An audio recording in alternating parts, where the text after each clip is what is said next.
Ô Dieu de la terre, je t'en supplie, fais-moi devenir belle, fais que les hommes m'aiment et m'épousent. Tu veux que j'aime la beauté à ce point?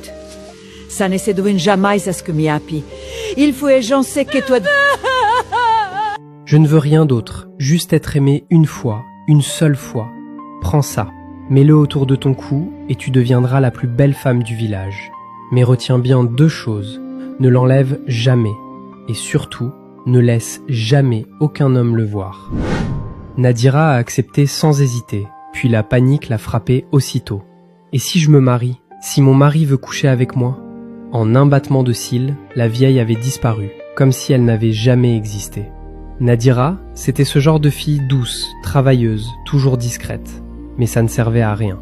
Au village, on ne se souvenait pas d'elle parce qu'elle comptait, ni parce qu'elle avait de l'argent. On se souvenait d'elle parce que pour eux, elle était un fardeau. Elle avait déjà 30 ans, pas mariée, pas d'enfant. Ici, une fille se marie à 16 ans, doit devenir mère avant 20. Son âge, à lui seul, faisait rire les gens. Et ce n'était pas son seul problème. Elle était maigre à faire peur, les bras et les jambes secs comme du bois, un visage dur, des pommettes trop saillantes, des yeux enfoncés, une peau abîmée par la fatigue. Les gens disaient derrière son dos que même la lumière hésitait à se poser sur son visage.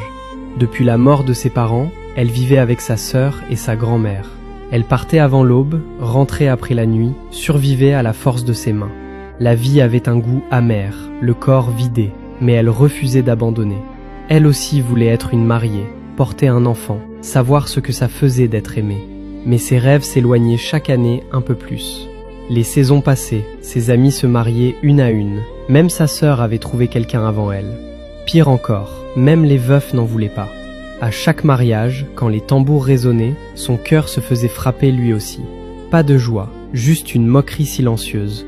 Tu n'es pas faite pour ça. Un soir, près du ruisseau du village, elle a encore été humiliée devant tout le monde. Nadira n'a pas pleuré, n'a pas crié.